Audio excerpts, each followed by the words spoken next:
Hello friends, welcome to a new video of BMLT education point. আজকে আমরা আলোচনা করব পিপেট সম্বন্ধে।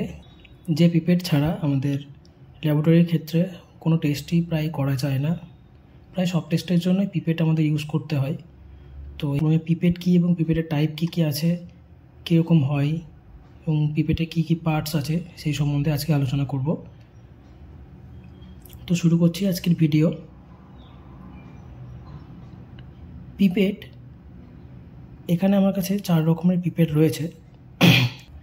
পিপেট হচ্ছে বেসিক্যালি দু প্রকারের, একটা হচ্ছে ফিক্সড ভলিউম আর একটা হচ্ছে ভ্যারিয়েবল ভলিউম। এবার অনেকে বলতে পারে যে না, ইলেকট্রনিক পিপেটও হয়, এ পিপেটও হয়, ম্যানুয়াল পিপেটও হয়। তো সেক্ষেত্রে আমি বলবো যে ইলেকট্রনিক পিপেট আর ম্যানুয়াল পিপেট সেটা আলাদা জিনিস, বাট মেন যে টাইপটা রয়েছে সেটা হচ্ছে একটা ফিক্সড ভলিউম রয়েছে আর একটা হচ্ছে ভ্যারিয়েবল ভলিউম। তো ফিক্সড ভলিউমের ক্ষেত্রে কি হয়? ফিক্সড ভলিউমের ক্ষেত্রে পিপেটের এই যে আমার হাতে রয়েছে একটা 10 মাইক্রোলিটারের 10 ml 10 মাইক্রোলিটারের একটা পিপেট। তো এইটা হচ্ছে ফিক্সড, এটা হচ্ছে ডিসপ্লে পিপেটের। তো এটা হচ্ছে 10 মাইক্রোলিটারের, এটা হচ্ছে ফিক্সড, মানে এখানে যতই আমি করি না কেন 10 মাইক্রোলিটারের বেশি উঠবে না। এবার পিপেটিং করার প্রসিডিওর একটা অন্য ভিডিওতে আমি দেবো, এখন জাস্ট বলে রাখছি। তো পিপেট প্রেস করার পর এখানে 10 মাইক্রোলিটারের বেশি বা কম কোনোভাবে উঠবে না, ঠিক আছে? এটা হচ্ছে ফিক্সড এবং এই রেশিওটা এইটাকে আমাদের, এবং এই যে 10 মাইক্রোলিটার রয়েছে এটাকে আমরা চেঞ্জ করতেও পারবো না। এবং আর যে তিনটে রয়েছে এই তিনটে হচ্ছে ভ্যারিয়েবল ভলিউমের পিপেট। এটা যেমন হচ্ছে 100 থেকে 1000 অবধি চেঞ্জ করা যাবে, মানে সর্বনিম্ন হচ্ছে 100 মাইক্রোলিটার তোলা যাবে এবং সর্বোচ্চ হচ্ছে 1000 মাইক্রোলিটার, তার বেশি বা কম তোলা যাবে না।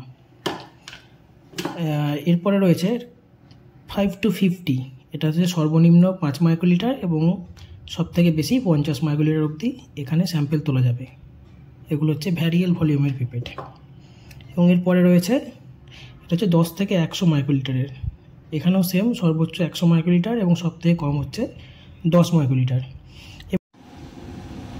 আমি যেটা বললাম ভ্যারিয়েবল ভলিউম পিপেট, তো এটা কীভাবে চেঞ্জ করা যায়? এই যে প্লাঞ্জার বললাম, এই প্লাঞ্জারটাকে ঘুরিয়ে, এই যে প্লাঞ্জার, এটা যে 500 মাইক্রোলিটার আছে, এটা হচ্ছে 100 থেকে 1000 মাইক্রোলিটারের পিপেট। তো এই প্লাঞ্জারটাকে ঘুরিয়ে, মানে প্লাঞ্জারটাকে যদি আমরা এভাবে, মানে যখন কোনো জিনিস কিছু প্যাকেট খুলি বা কোনো বোতল, জলের বোতল খুলি, সেভাবে যখন এটা খুলবো, মিনস হচ্ছে যখন এভাবে ঘোরাবো তখন সেটা হচ্ছে বাড়বে, এবং যখন আমরা এটাকে সামনের দিকে ঘোরাবো তখন এটা হচ্ছে পরিমাণটা কমবে। যেমন এখানে 490 আছে, 95, 500 মাইক্রোলিটার হয়ে গেল। এবার এই যে ঘোরানোর প্রসেসটা, এটা কখনোই আমরা এরকম করে ঘুরিয়ে দেবো না, মানে হচ্ছে খুব স্পিডে ঘোরাবো না, এটা হচ্ছে সবসময় আস্তে আস্তে ঘোরাবো, ঠিক এভাবে একটা একটা করে। যখন আমরা স্পিডে ঘুরিয়ে দেবো তখন এটা ক্যালিব্রেশন নষ্ট হয়ে যাওয়ার ব্যাপার থাকে এবং খারাপ হয়ে যাওয়ার ব্যাপার থাকে। এবার আসছি পিপেটের পার্টস সম্বন্ধে, কী কী পার্টস রয়েছে। প্রথমেই যে এই যে আমরা প্রেস করে তুলছি, এইটা হচ্ছে পিপেটের প্লাঞ্জার, এটাকে বলা হচ্ছে প্লাঞ্জার বা পিস্টন যেটাকে বলি, ঠিক আছে? এরপরে রয়েছে এই যে এই বাটনটা দেখতে পাচ্ছ সবাই, এই বাটনটা নীল কালারের, এটাকে বলা হচ্ছে টিপ ইজেক্টার বাটন।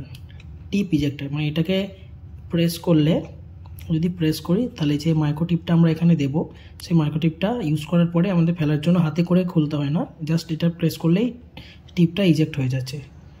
এরপরে হচ্ছে টিপ ইজেক্টার বাটন গেল, এরপর হচ্ছে এই যে পুরো এই অংশটা, এই অংশটাকে বলছে বডি। এবার এর ভিতরে বিভিন্ন স্ক্রু ট্রু আছে এটাকে অ্যাডজাস্ট করার, ক্যালিব্রেশন করার জন্য, বাকি সেটিংসগুলো এর ভিতরে রয়েছে। এই উপরটা হচ্ছে বডি, এটা হচ্ছে ডিসপ্লে, যেখানে আমাদেরকে দেখাবে যে কত মাইক্রোলিটার অবধি আমরা তুলতে পারবো, এটা হচ্ছে ডিসপ্লে। এই যে অংশটা রয়েছে, এই নীল যে অংশটা রয়েছে, বিভিন্ন রকমের পিপেট হয়, এটা একটা আলাদা রকম, এটা অন্য কোম্পানির একটা পিপেট। তো আরও অনেক কোম্পানির পিপেট হয় যেগুলোতে এখানটা একটু খোলা থাকে, এখানে একটা স্ক্রু মতো দেখা যায়, সেটা আলাদা ব্যাপার।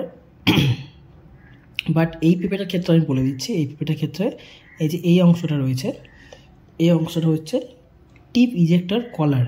টিপ ইজেক্টর কলার, মানে আমরা যখন টিপ ইজেক্টর বাটন যেটা বলছি, এটা যখন প্রেস করব তখন এটা সরে চলে আসবে, এটা এগিয়ে আসবে, ঠিক আছে। তো আর এই যে লাস্ট এই যে ব্ল্যাক কালারের আমরা অংশটা দেখছি, এটা হচ্ছে টিপ হোল্ডার। আমি একটা মাইক্রো টিপস নিয়ে দেখিয়ে দিচ্ছি। একটা মাইক্রো টিপস রয়েছে, তো এটা হচ্ছে হোল্ডার, এটা 10-এর না, তো এখানে সেট হবে না, এটা আমি অন্য এতে সেট করে দিচ্ছি। এই যে কালো অংশটা, এটা হচ্ছে মাইক্রো টিপ হোল্ডার। এই মাইক্রো টিপটা এখানে দিয়ে আমরা হালকা প্রেস করে দেবো যাতে এটা সেট হয়ে যায়, এটা হচ্ছে টিপ হোল্ডার। আর এই যে সিস্টেমটা, বাটনের সিস্টেমটা বলেছি, এই বাটনটা এখানে আমরা যখন এটা প্রেস করব, এটা যখন আমরা এভাবে প্রেস করব, তখন এই যে কলারটা, এটা কি কাজ করছে, এই কলারটা কি করছে, ব্যাস টিপটা পড়ে গেল।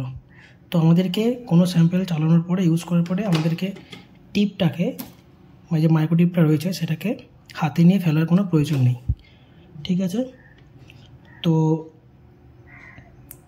এই হচ্ছে মাইক্রোপিপেটের পার্টস।